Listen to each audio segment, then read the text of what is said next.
This is WBSM On Demand.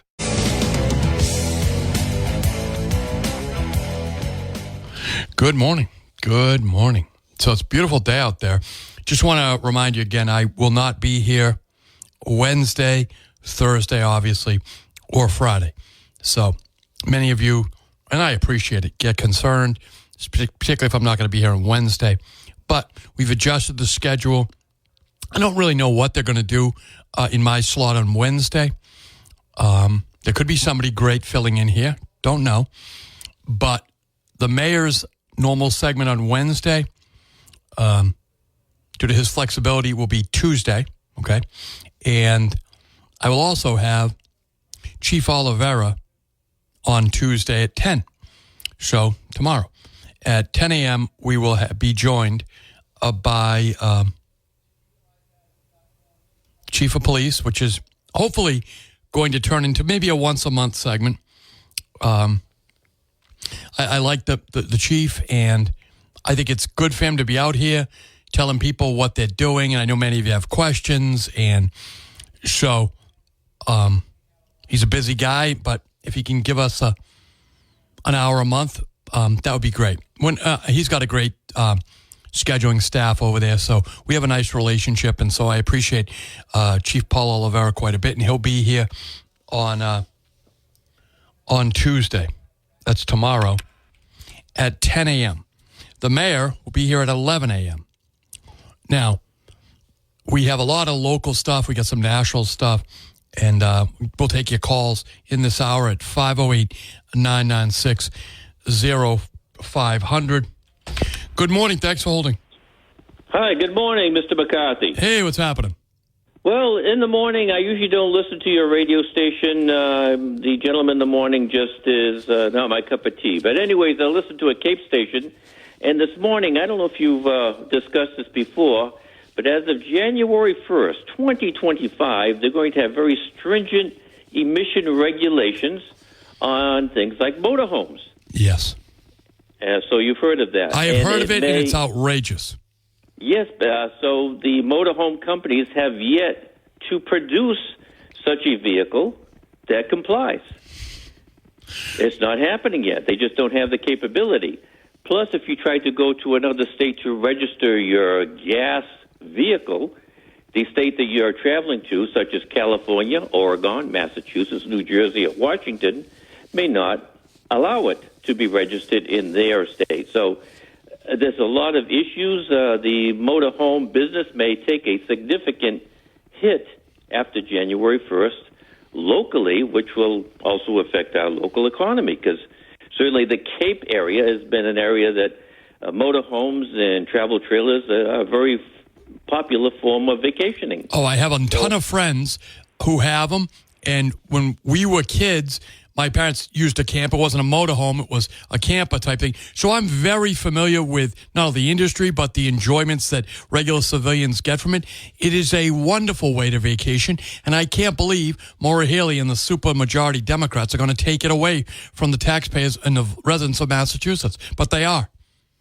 Yeah, you're absolutely right. And I think one of your other radio hosts, Barry Richard, does a lot of traveling similar to that, or in a motorhome, because I've heard him discuss some of the traveling he did on the West Coast, and it sounded like, and maybe I'm wrong, that he was traveling possibly in a motorhome that may someday have significant problems, or have significant problems in getting registered in our fine state of Massachusetts. And if you don't have a motorhome, which, and let's face it, folks, they pay a significant amount of auto excise tax. The governor, in fact, tried to raise it. But we're going to lose all that revenue to the local municipalities, which is significant. And we're going to have a hard time thinking about the other light trucks, three-wheelers, things like the bigger trucks that do all the grocery store deliveries. How are we going to get our food? Absolutely. So it's an issue that certainly needs a lot of time and discussion. Absolutely, sir. Hey, I appreciate you joining us, and don't be a stranger. All right. Thank you, sir. Thank you. Folks, if the Republicans can't beat this governor, they got no business being a political party. And this is a party, the only political party I've ever been a member of, okay? Going back to when I first could register to vote. I ran for office as a Republican in 1994. Been to a couple conventions as a delegate. I've been with them in the lean times, and now we're riding high, but that only lasts for so long, right? You got to keep the public, I wouldn't say entertained, but that doesn't hurt. You've got to keep them enthusiastic about your platform. I was here for Weld and Salucci and certainly Baker, and now for Trump, right? Which are different brands of republicanism. But hopefully the Republicans can package everything together and the voters will recognize that they are going to exasperate inflation here in Massachusetts with these environmentalist crazy laws, right? It's like, it's their religion, okay? It would be like me becoming governor and mandating communion the way they mandate the Green New Deal, right? Be like me mandating you go see my priest for confession, right? That is the Democrats' religion. Some of them worship two gods, but most Democrats today belong to the religious cult of the Green New Deal. Some of these people are my friends, but they've shrugged off Catholicism. They've shrugged off humanism, and they are all in on Green New Dealism. It is really sad. And if you follow me on Facebook, I shared an article. There's a very interesting article from a person out on Nantucket talking about the time for the windmills company to fold up, right? Now, a lot of people have hitched their wagons to the economic prospects of offshore wind. And look, I agree that there's a lot of money to be made offshore wind, but I just don't know if it's able to survive without a command and control economy, which is not good for overall economic development. Without government mandates and government subsidies, I can't believe the offshore wind industry can exist. I just don't believe without command and control economics, which are not good at all for long-term economic growth. You look at the German economy, they are, and this isn't me saying, it's Bloomberg, talking about the Germans have cut their own throat with their green energy policies, their command and control economics. It's not good. Consumers want quality. Consumers want consistency. Consumers want reasonable prices, right? They'd like the lowest prices possible with the most reliable product,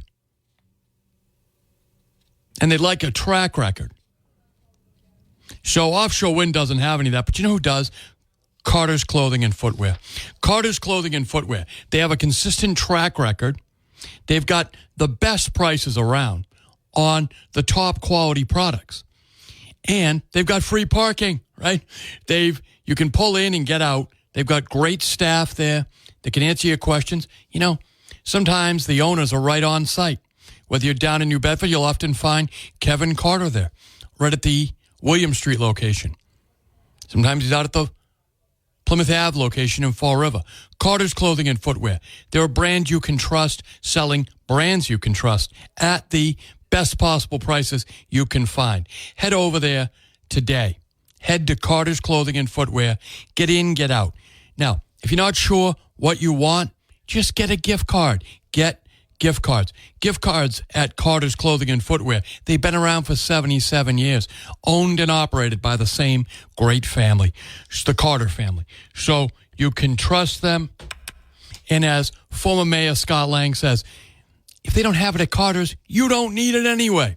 So do your holiday shopping, do your Christmas shopping at a brand you can trust, selling brands you can trust. Carhartt and Levi's and Champion and even unique Carter's New Bedford gear. Check it out. Really, make someone's Christmas extra special. Give them some Carter's unique New Bedford gear. I know Hugh Dunn wants it for Christmas. Of course, they'll need the label in Spanish for who's shopping for him this year. But anyway, 508-996-0500. We got some people on hold. I guess we can take the call. Good morning. Thanks for holding. Good morning, Chris. How are you, sir? Not bad, my friend. How you doing? Good. First of all, if I don't speak to you, a happy and a great Thanksgiving for you. Thank you very much. I appreciate that. You too. I just love this time of year. Me too. But quickly, it's very interesting that you mentioned Germany. As your listeners may not know, they're fast-tracking nuclear power plants right now. They're fast-tracking them because they cannot sustain the energy that they need. And one thing that's going to happen here, what people don't realize, and we're already talking about it too, and a lot of our neighbors already done it. If they get what they want, it's going to be like California. You're going to have a lot of brownouts. Okay, I'm already looking at a big home gas-powered generator because I could see in the middle of the summer during heat waves that will have no energy, just like California. So people get ready for it. Start investing now into generators because if they get what they want, we will not have sustainable energy. We are spoiled. We just turn on the switch. We're going to be like California in about 5 years. You're going to turn on the switch, and if it's a heat wave, maybe yes, maybe no. So I know somebody who lives actually in Plymouth County, but they're considered part of the, they're Mattapoisett, who has a propane-powered generator, propane-powered generator. Yes. The propane tanks are automatically, they're in the ground, they're filled by a company on, and the generator goes on automatically. Now, it wasn't because of the green energy stuff for him, but it was just for, planning for his senior years. So if the power goes out, he's down by the water. But my point is you're not alone in it. It's not an unreasonable expenditure, and it's not an unreasonable thing to think about. And the thing is also what's happening, I'm lucky enough to have natural power gas. And what they're doing now, if you have your natural power gas in your home, update as much as you want, invest in the piping that goes to the street if you have to. Dig it up, get a new pipe in there, do everything you can, because if these laws continue, they will no longer even let you repair your own line. Correct. That's going to be the next thing. I got lucky enough. That's the first thing I did. It was an investment. All new lines to the street of the house, all new beautiful natural gas in the house. If you want your electric, go for it. God bless you. I don't want it. I know what's better. I've done the research, okay? But it goes to show you what happened to freedom of choice. Are the Democrats about freedom of choice? They always talk about my choice, my body, choice about everything. We can have a choice of how we live or how we want to take our vacations or how we want to heat our homes or anything. It's like, this is amazing. And the question is this, Chris. You should have and you got a good relationship with the local delegation. Invite them. I want to know why they voted for this. Give me your reason why you have the right to take away my right to pick and choose what I want as a consumer. What right do you have? I want to know. Is that in the state constitution? Do you have a right to take away my rights to pick what I want to heat my home or travel? What right do you have? That's the question we should ask our local delegation. Don't get so mad at Healy. Get mad at the Cabrals, at the Markey. Oh, a lot of these were passed before she became governor. Exactly. So they voted on it. I want to know. And not yelling and screaming. I want to know, sir, ma'am, why did you vote for this? What right do you have? And the green energy, it's a farce. Okay, those windmills, people do their research. They are destroying our oceans, Chris. Why are all these whales unproportionately? I know they used to wash up, not like this. Dolphins an all-time high in the Cape washing up.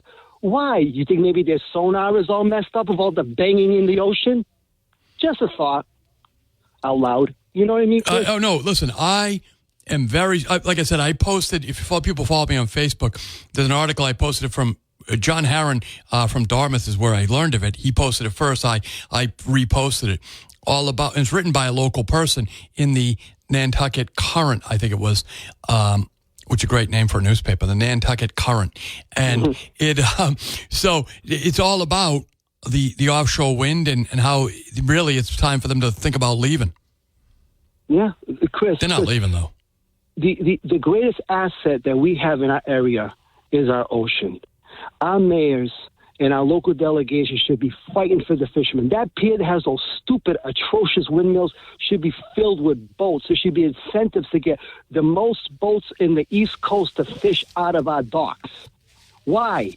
Tell me why we're not doing that. We have the infrastructure. Infrastructure's closing up because they're pushing them out, but we have infrastructure. The fishing has made our community rich over the decades, between whaling, scalloping, scup, cod, everything. And no, we're going to go chase windmills like Don Quixote. Why? Because someone's making money, Chris. Oh, absolutely. Someone's making money about it. It's a Ponzi scheme, a pyramid scheme. Everybody gets their money, but at the end, it's worth nothing. It's a pyramid scheme. Anyone could see it, but the people who are fighting for this, follow them 10, 20 years from now. They'll be all lobbyists, or they'll be all well paid off, from mayors to representatives. That's the key. Follow these people at the end of their careers and see where the money's coming from. Thanks for the call, my friend, as always. I would say that some of them are just bought in on Green New Dealism. It's like they've adopted it as a religion. I wouldn't say that it's personal financial gain. Maybe I'm wrong. Maybe I'm naive. But I think a lot of them are just stampeded into craziness by thinking the earth is going to heat up and that they're going to be around in 100 years. They're not going to be here in 100 years. Their kids likely won't be. And by the way, technology will deal with it. But I don't think 1 degree Celsius is that big of a deal. Over the course of 100 years, it's really not. It's just not that big of a deal. But the lobbyists have created a religion, really, and a lot of these people have bought into it. Green New Dealism. I mean, you have that crazy Alexandria Ocasio-Cortez, right? We're going to take a very short break, and if you're on hold, stay there. We'll be right back. Welcome back to the program. I'm Chris McCarthy, and of course, that's John Cafferty and the Beaver Brown Band, who are local guys, right? Used to play locally and down in Rhode Island, and of course, Tunes, right? The saxophonist. They made a great movie, right? So, 508-996-05. I'm going to clear a call here, and then we'll be joined by John Deaton. John Deaton was the Republican nominee for the U.S. Senate against Elizabeth Warren, and he did really well around here. Like I said, the people that elected John Deaton are the people that heard him here on my program because he was given a fair shot here. He came and sat down for an hour with us, had a couple of phone calls with us as well, and I think he's joining us from Disneyland this morning, but I'm not sure. 508-996, let's get some other callers through. Good morning, thanks for holding. Hey, Chris, what's going on, man? You tell me, man. So, talking about energy, AI is the next frontier of our technology. Yes. And what I'm hearing is that is going to require an insane amount of energy that wind power, coal, natural gas, and oil will not be able to provide on its sole basis. So, Ray, what we need, to your point, you know that 3 Mile Island in Pennsylvania has been generating electricity. They're going to bring it back to life. And it's all for Microsoft's data bank down there in that area. They're going to get nuclear energy for their AI data bank. Microsoft, because that is the biggest driver of AI is just an insane amount of energy. They're going to need nuclear. We're going to need nuclear everywhere if we're going to compete economically, militarily, with anyone else in the world, with our adversaries. We need a massive amount, and wind power is not going to do it. Neither is the conventional oil, right? Neither is the conventional energy that we have. We need nuclear energy, and we need it like yesterday. And the whole thing, if anybody even follows just crypto mining, which I'm not really into, I don't follow it. but you know who can? Your next guest, John Deaton, will be able to actually answer this. That requires, just mining crypto requires an insane amount of energy. So the fact that this is even a topic of conversation on the left is insane. If they're actually worried about the environment, they're not worried about the economy. And to your point, is wind power itself does not survive without the tax dollars feeding into it. Right. It needs and thanks for the call as always, Ray. That's about to go bye-bye. So the first Democrat I heard publicly raise the prospect of bringing back nuclear was Congressman Bill Keating, who was just reelected. Democrat Congressman Bill Keating, a regular here on this program. He said it on the program. It was the night show with me and Marcus. Congressman Bill Keating said in the course of the conversation, small nuclear power plants are the future. Small nuclear power plants, and you need to have them by the ocean, that is the future. Now, he still likes offshore wind and all of that stuff, but you can like both. But nuclear is really the future. It really is the future because our power consumption is just going to go through the roof. Anyway, like that last caller said, we're now joined by Republican. He earned the Republican nomination for the U.S. Senate here in Massachusetts. He didn't earn the seat, but John Deaton did very well with my audience, and so he's always welcome back here on the program. We're now joined by John Deaton. Good morning, Attorney John Deaton. How are you, my friend? Hey, brother. How you doing? I'm doing well. How are you, my friend? I'm doing well. Last time I talked to you, you had a little bit of pneumonia, but I think you're getting better. Yeah, actually on election night, I was walking around with walking pneumonia, but I'm recovering. Actually headed to Disney World tomorrow morning with the family. I have a 5-year-old, and there's nothing better than experiencing Disney World through the eyes of your 5-year-old. Oh, that's a lot of fun. So, John, the last caller, I think you could hear him, said that you'd be a good person to ask about crypto. I know that's true. Talk about, if you can, the energy consumption of crypto mining and why our energy sources have to be consistent. If you can do that, John.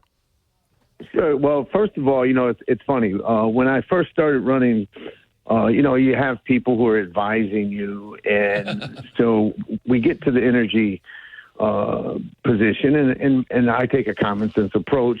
We need a multifaceted, approach that includes, some wind, some solar. And then I said, and limited nuclear. And, people were like, oh, you can't say that in Massachusetts, John. And I'm like, what are you talking about? It's 100% common sense. Right. And your last caller and you were 100% on point.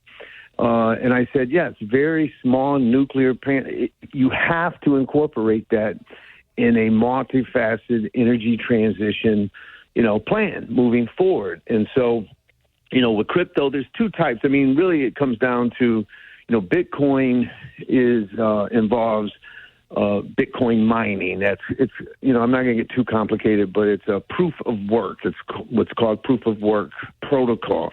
And it requires a lot of electricity. It's not quite the electricity that people like Elizabeth Warren claim. And now 60% of all Bitcoin mining is through renewable sources, energy sources. In fact, there's a market created by Bitcoin mining on strand energy that was going to be stranded and unused is being used for the Bitcoin mining. But, as much energy consumption as Bitcoin mining takes, your last caller is 100% on point. The amount of energy required for AI, artificial intelligence, is significant. And I do believe we see what you brought up with 3 Mile Island. You're going to see others. Every single business in America is going to be integrated with artificial intelligence. And if you don't, you're going to lose. Right. And so I think that, with the election and everything, I'm hoping that we get to a common sense approach. As far as offshore wind, I took the position that we should halt it at this point. Listen, here's the problem, is that the carbon imprint that you create just to build this stuff, isn't ever going to be made up by the wind turbines themselves. And so it ends up being a net negative as far as carbon imprint. And so hopefully, we get back to a common sense approach to solving our energy issues. We have John Deaton. Of course, he earned the Republican nomination and went on to face Liz Warren last election cycle. Many of you in this audience, I looked at the returns, voted for John, so he's a winner in our eyes.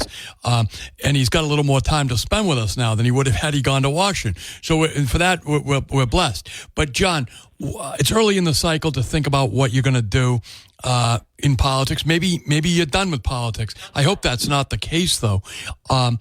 The governor is saying she is going to dig her heels in and resist any attempt by the Trump administration to remove even criminal illegal aliens from Massachusetts. Talk about that.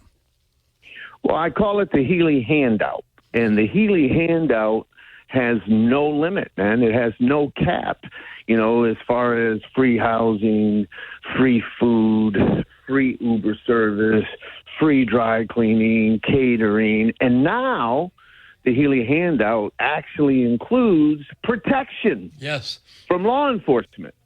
I mean, it has gotten to the point of absolute absurdity. Some days I wake up and I literally believe I'm living in the bizarro world. And here's the thing. I mean, no rational thinking person could disagree with what I'm about to say, which is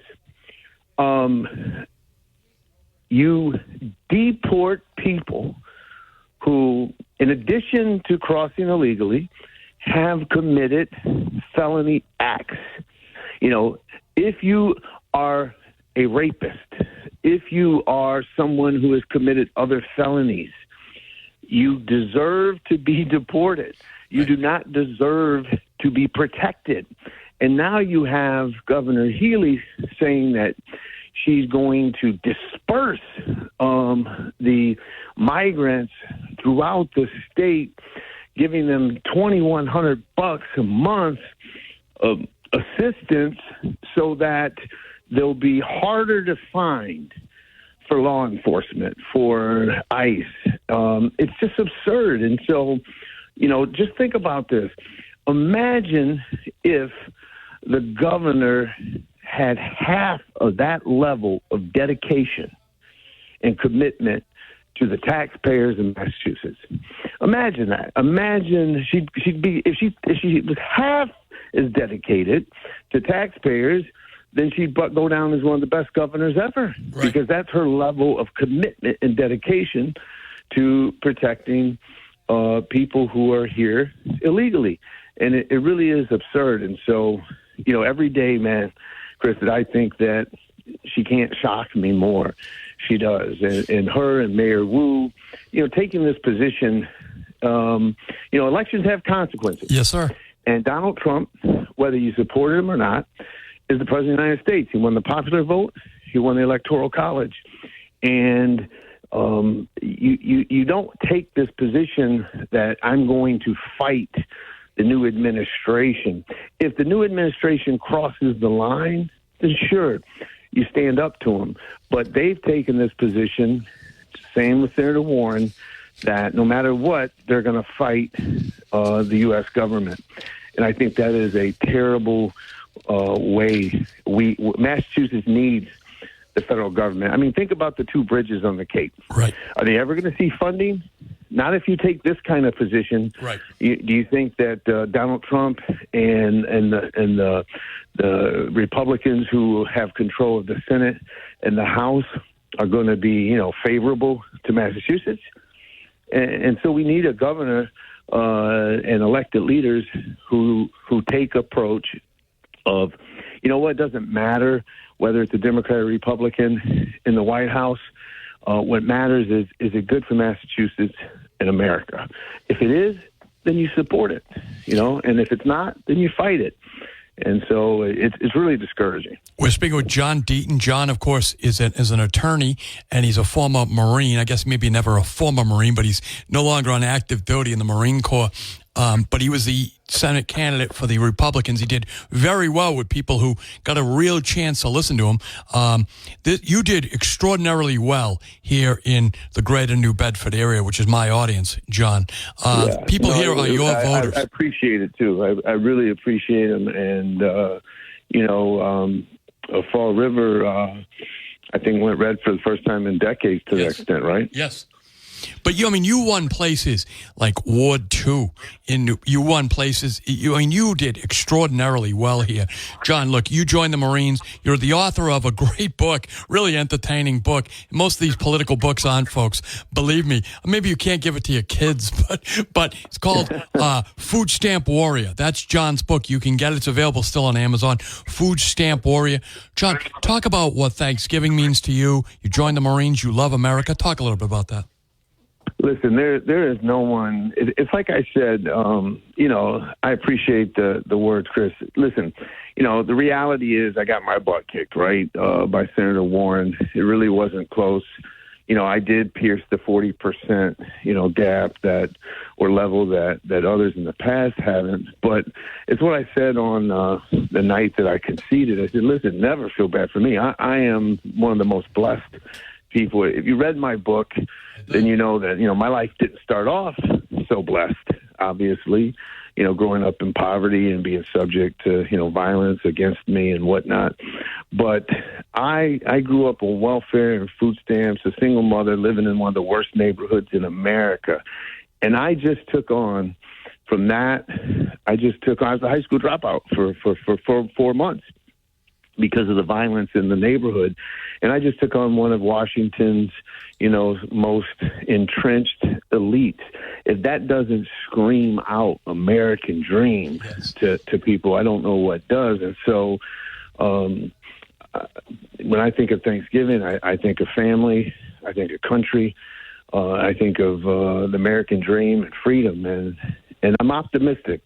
One thing that I'm disappointed is I was starting to get negative. It's one of the reasons I ran, because I didn't recognize the country and the direction it was going, and the American dream seemed to be slipping away from kids living in the hood or lower middle class.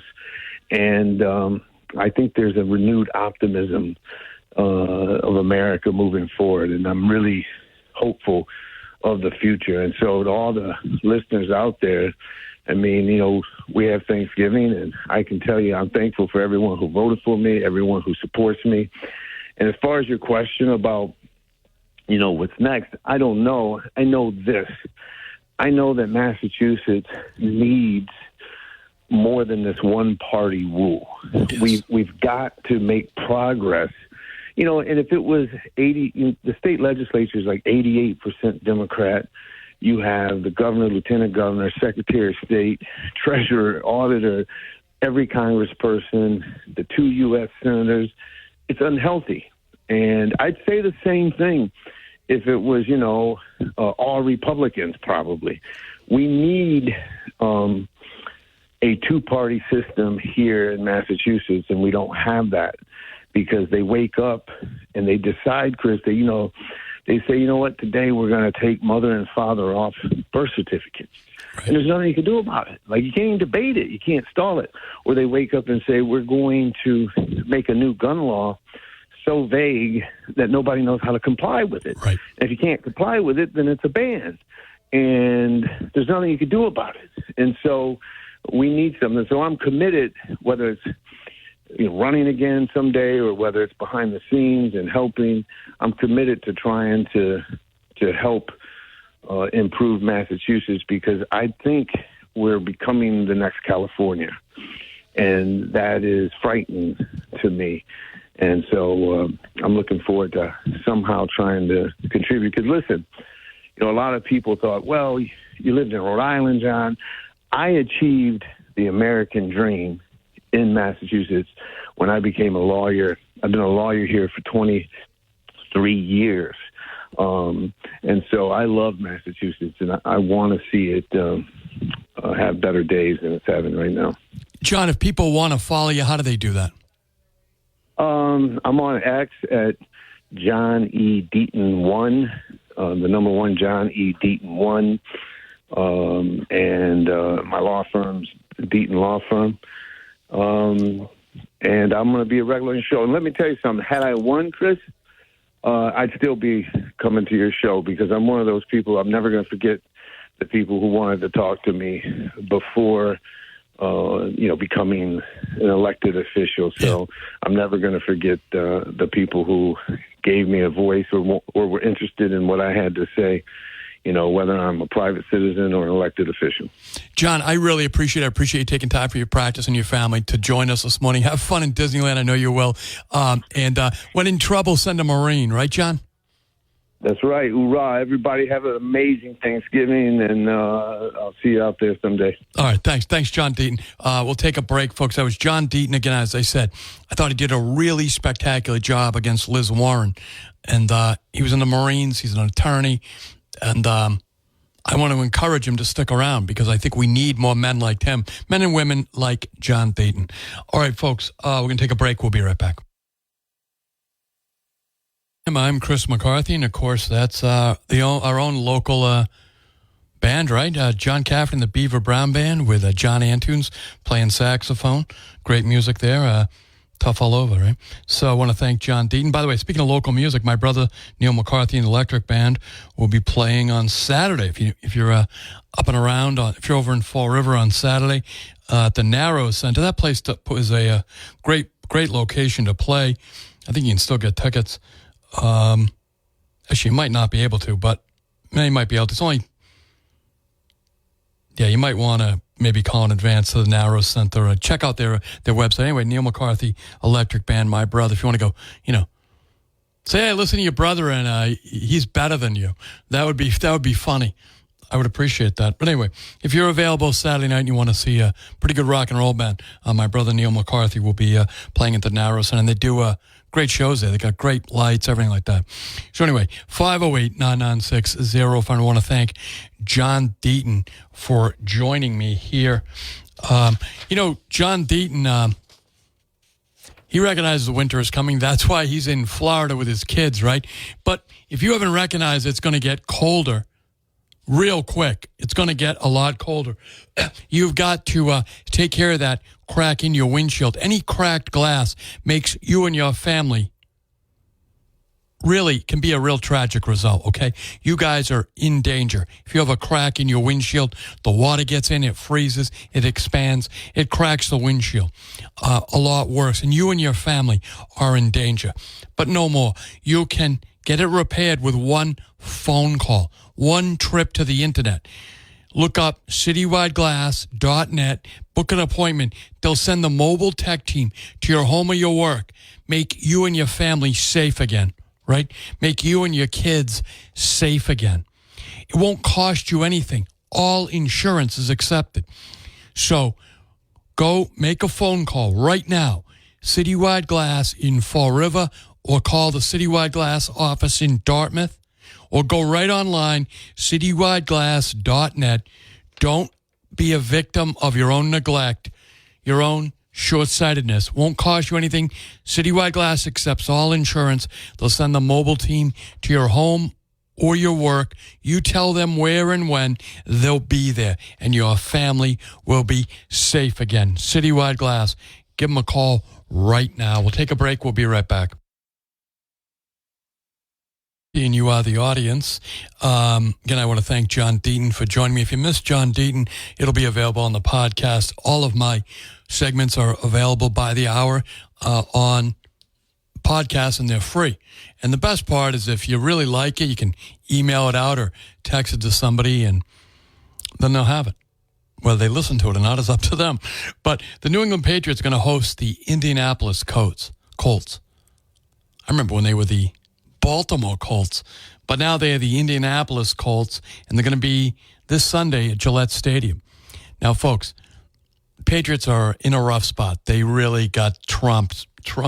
They really got their ass kicked, let's face it, by a Dolphin. The Dolphins beat the Patriots.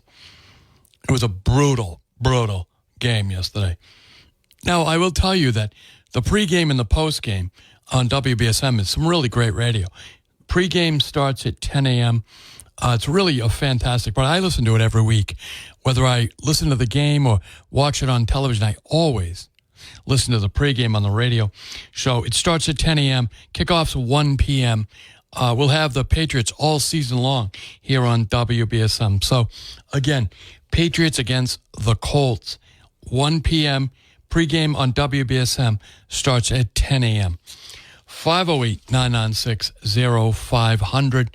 We are, like John Cafferty says, living in the CITY, right? The city of New Bedford. The local elections, the municipal elections, have really already started. So I know a lot of candidates are moving around the city now. They are talking to people, certainly talking to me, about running. And next year, but you got to get going. You've got to get a committee established at Campaign Political Finance. Some brand new candidates get caught up in that, right? They're very helpful up there. Reach out, spend some time on the website. It's OCPF, and learn about what is required of a new candidate. And in the meantime, you have a city council presidency race taking shape. Now, the city council is going to be voting on the tax rate. That'll be a special meeting of the city council. They'll be voting on setting the tax rate. Who's going to carry the burden for next year? Homeowners or business?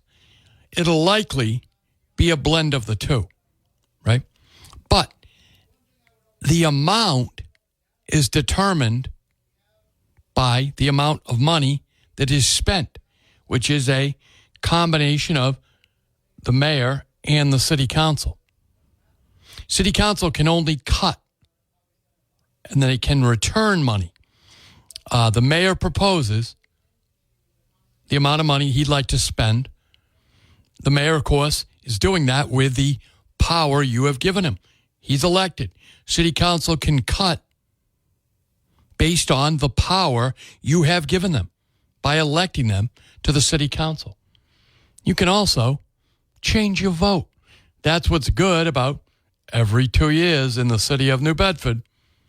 You can reassess and change your vote. Look, there's nothing wrong with saying gave a guy a shot or gave a gal a shot, gave him a couple of shots, maybe even a couple of decades, even maybe not that long, but even a couple terms. And you say, you know what, lady, you're not doing it for me. It's time for you to go. I'm going to encourage somebody else to run in Ward 2 or Ward 2. I think is going to be a big change this year. I think the reign of Maria Giesta, asleep at the switch, Maria Siesta, is going to come to an end. But it requires a good candidate to take out a skilled professional Washington lobbyist like Maria Giesta. You don't make your living off politics and then lose an election. You can't survive in the jungles of Washington if you can't, as a lobbyist, and not make it on the city council, right? So she's taken the dirty Washington ways and brought them home to New Bedford. And have your taxes gone up or down? Think about it. Think about it. Anyway, you can make a change next, well, hopefully even in the preliminary. Knock her out in the preliminary. Ward 2 should rally to the preliminary election next year and knock Maria Siesta back out of power. Send her back to Washington with her lobbyist cronies. Right, folks? Send Maria Siesta packing. That's what I say. But it's going to take a real serious candidate